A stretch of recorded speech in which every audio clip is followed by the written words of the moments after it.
everyone, welcome back. It's Emma from Wild Oracle Tarot, and I'm here to talk again about the Major Arcana. This is video 2, part 2. Actually, video 3, part 2, Major Arcana. So I want to talk about something kind of big that I didn't mention in video 1 or video 2. If you've made it this far, I want to welcome you so much. So grateful that you're here. So grateful that you're open to this. So grateful that you have made it to this point. Congratulations in coming forward to learn about tarot. For me, it was a really daunting thing. Although I did learn tarot very quickly, I got obsessed and I read every book, I watched every podcast, I did audiobooks, I was talking to anyone I could about it, and I ended up becoming a professional reader in that way. I want to tell you a little bit more about myself in that aspect. I ended up getting fired from my previous job, and when that happened, I was sitting on the curb with my box, and I was like, I want to do tarot. And I visited 3 shops, and the third shop that I visited, 3 is a divine number that has been occurring for me over and over, which is a sign that my guides are with me and that I'm on the right pathway. The third shop I visited allowed me to interview, and here I am. But I'm also doing this online and reading for people, and I want to welcome you because honestly, no one welcomed me when I first started tarot. Honestly, it's daunting. It really is. You look at the 78 cards and you're like, wow, this is a lot. This is a little overwhelming. I don't know how I'm going to learn all of this, and I want to act as your guide. I do want to help you guys get to the point where you don't need a guidebook anymore. I want to help you have that confidence. And I'm really hoping that this series helps you with that, even if it's not the key, not the ultimate key, because the key is in yourself. But something serious happens in the tarot community that I want to talk about called gatekeeping. There are hobbies, there are clubs, there are activities that have this thing called gatekeeping, where people try to prevent others from entering the hobby, the club, whatever it is. Tarot is one of those things. I'm gonna be straight up, okay? I felt it, other people have felt it. It's daunting, and it's supposed to be. It's not supposed to be, but people make it that way. A lot of people will tell you in tarot groups on Facebook, and when you're like, oh, I want to learn tarot, they'll tell you that someone has to gift you a set for you to start. That is not true. You can go ahead and buy yourself a tarot set, okay? Don't be afraid of doing that. Straight up, and if you want a tarot set, you need to be gifted one, give someone $10 in cash and say, hey, can you order this for me on Amazon and give it to me as a gift? Okay, if you're feeling that weird about it, because I don't remember how my first set came to me. I think it was a gift to me from my mom or something, but I buy my own decks and I have no problem with it, and gatekeeping should not be a thing in tarot anymore. And I'm just putting this out there, and I want you guys to have the key to get in. So yeah. All right, let's get started, guys. So I wanted to talk about a card I had last time. I think I put it away by accident. Oh no. No, it was right here.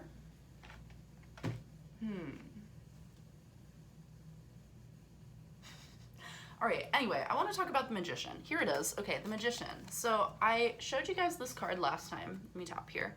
Showed you guys this card last time, and remember how it represented him having everything that he needs to move forward in his journey, but realizing he has it in himself and not just in front of him?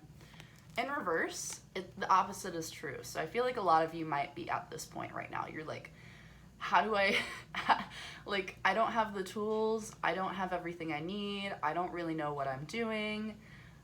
It's a lot of that, just not knowing what to do, because you are not sure of yourself, you're not sure of your abilities, and that's honestly what it is in reverse. It's the opposite of what it was face up. So I just wanted to let you guys know that, because for some reason I didn't do it in reverse last time. I think maybe because it tied into this conversation I needed to have this time. Everything happens for a reason in divine timing. So I'm going to move forward with 7 more cards again this time like we did last time. This video is going to be a little bit longer than the other ones because I'm going to try to tell you guys stories this time about times this card has come up for me and what it meant during those times. So first up today, we have the Chariot. The Chariot is my favorite card in the Major Arcana. Okay, when I see it, I'm like, we didn't start the fire. It was always burning since the world's been turning. All right, because the Chariot is all about this fiery, passionate energy to move forward and do exactly what you know you need to do. And it's the perfect card to go after the segments of things that we've just been talking about too. You know, it's you. It's you right now watching this video.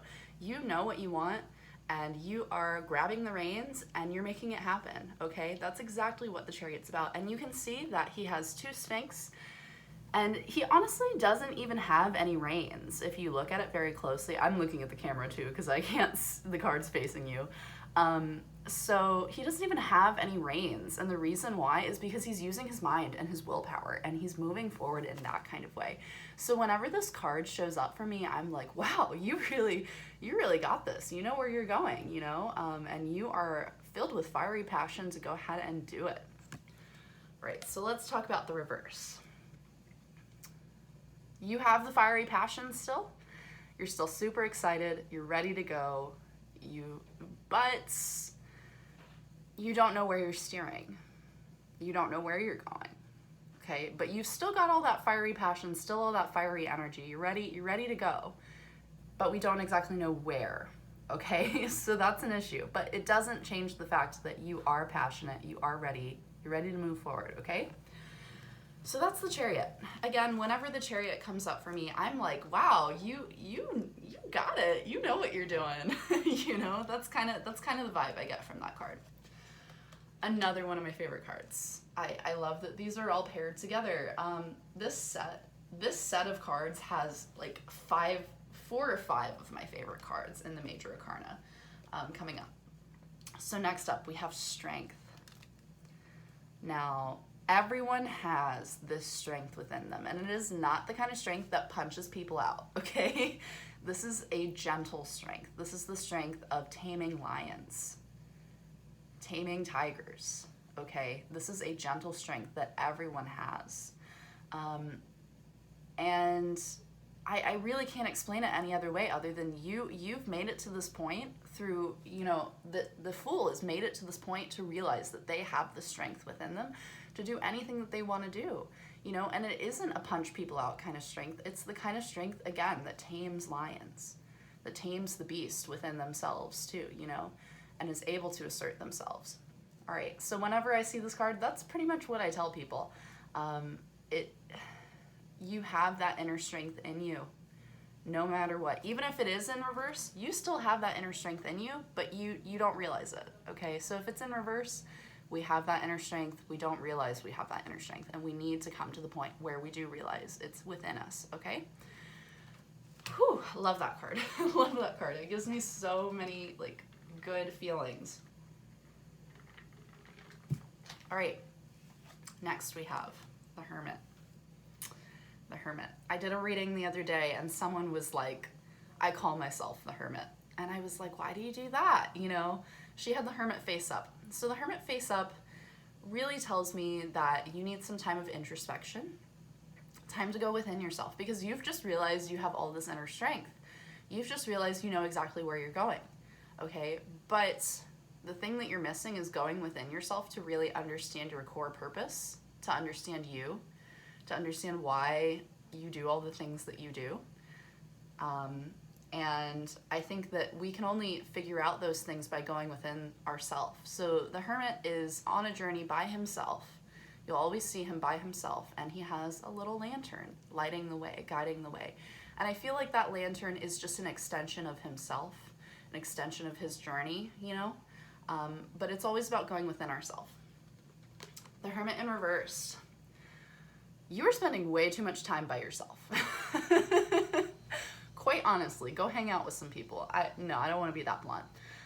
Sometimes I am, but seriously, you've been having some great introspection. Yes, that's awesome. That's wonderful. You've been spending plenty of time with yourself. Good. You need to break out of it a little bit, though. We need to move on to the next thing because we've learned everything the Hermit can teach us, okay? That's exactly what this card is talking about. And I do find this card come up. Actually, when I got my first job as a tarot reader at a shop, this card came up for her husband. I had another court card come up, like a king or something. But I was like, somebody in your life is spending way too much time like by themselves. Like they don't like to come out of their shell. They don't want to go out.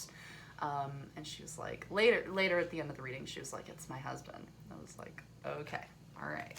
That's what we got there. All right. Sorry I'm like hydrating so much, guys. There's a weird light coming right there. That's strange.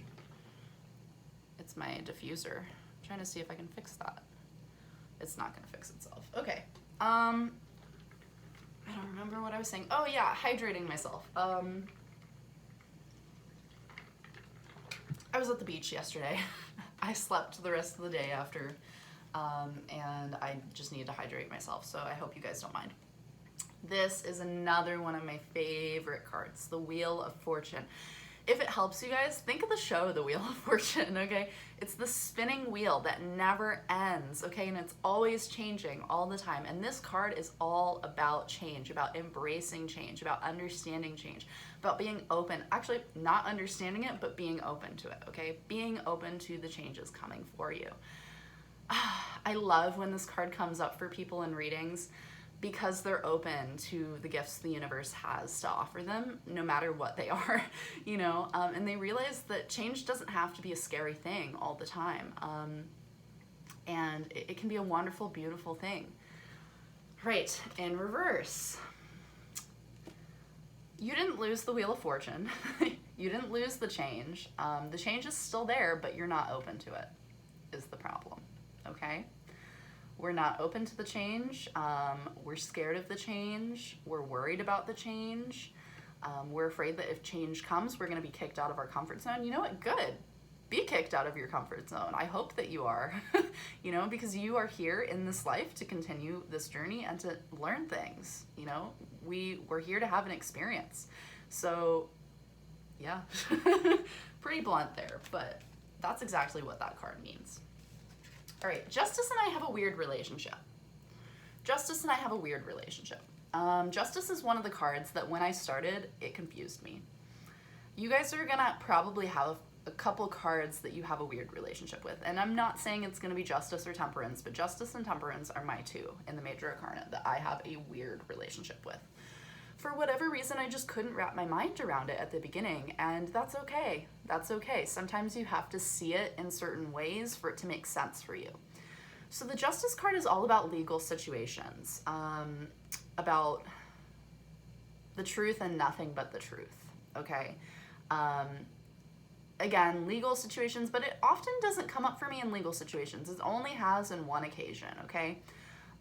Or in like a divorce or something. Like I've had it come up a couple of times actually for that. But one time somebody had to go to court and they thought they were going to get like put away, like go to jail. And this card came up. And so I was confused at first because this card can have a couple of meanings. This card could be about legal situations, but this card is also about using your head and your heart in balance, okay? We have some balancing scales here. We have a sword. The reason we have these two is the balancing scale is weighing the head and the heart. I know this comes from Egyptian times, but you know how they had that scale and they would weigh the head and the heart, and like if the head and the heart weren't in balance, you got in trouble. So that's basically the same thing here. So it's weighing the head and the heart, weighing your feelings, your emotions, weighing how you are dealing with the situation. And when this is face up, you need to be handling things with the utmost honesty, okay? And if you aren't, gonna cut your head off. You're gonna get in trouble, okay? if you're not dealing with things with the utmost honesty and with your head and your heart in balance, okay? That's exactly what this card is talking about, okay? When it's in reverse, I sympathize with anyone who gets this card in reverse because it feels like things just aren't fair. Things are just unjust. We may have had problems with the legal system. Typically, that's not why this card comes up, though. It's literally just a feeling like nothing is fair to me. Things are not being fair, yes, but it's for a reason still. And I think that whenever someone gets this in reverse, they need to still be honest. They still need to use their head and their heart in balance. But they need to understand that it's temporary, okay? Life is not meant to be the same story of struggle over and over, which is unfair, you know? That's not what this life is about. So that's what I see when I have the Justice card in reverse. We've got 2 more cards. Thank you guys for your patience. I know this video is like twice as long. I might leave out the Death card this time. Yeah, I'm gonna leave out the Death card for the next reading. So we're gonna do 1 more card and then I'm gonna end this session because the Death card is a big deal and I'm gonna have a lot to say about that one. All right, this is another one of my favorite cards. This is the Hanged Man. The Hanged Man, sometimes the Hanged Woman in some decks, but in the Rider-Waite, it is the Hanged Man. All right, so you guys might be thinking, okay, why is this dude strung up by his ankles? What is he doing? What is going on here? He's in a rest mode. He's in a waiting mode is what's actually happening here. He's waiting for something big. He's preparing for something big because something big is coming. And he needs all the rest he can get in order to be prepared for it. I know that's super weird. To wrap your head around. But like all of the energy is flowing to his head, and he is like beam mode. Like he's getting ready to go, ready to do something big, okay? That's exactly what this card is talking about. Whenever it comes up for something in a reading, I'm like, oh, okay, things might be slowing down right now. Don't be discouraged by it because you're preparing for something big that's going to be coming soon, okay? That's exactly what this card is talking about. It's like a moment of rest. You know, like when you pull into like a rest stop on the road, it's exactly the same thing, okay? We're just chilling out for a sec. Face up. The Hanged Man. It looks like he's standing now. He's ready. He's ready to get going. And that's exactly what this card is about. The time has come for you to jump up and get things done, okay? That's exactly what this is. And I don't know any other way to make it clearer. Okay, let me think of some other ways. Basically, he's spent some time in rest. He's spent some time in preparation, and time's up. It's time. It's time to do the thing. And whenever this comes up in a reading, I'm like, hey, you've had the time to prepare. Don't be afraid. You got this. You're ready to go. Okay? That's exactly what this is. Well, this isn't face up. This is face down. Okay? Yeah. But he looks like he's face up at this point. All right, guys, thank you so much. I really hope that this was an insightful part 2 for you. We're gonna have 2 more parts in the Major Arcana, and then we are going to jump into the suits. I'm so excited to go on this journey with you guys, and I hope that it has been eventful for you so far, and that you're learning a lot, taking notes, making that notebook for yourself. It could be a book of shadows, you know, whatever. But thank you guys so much. I look forward to seeing you in the next video.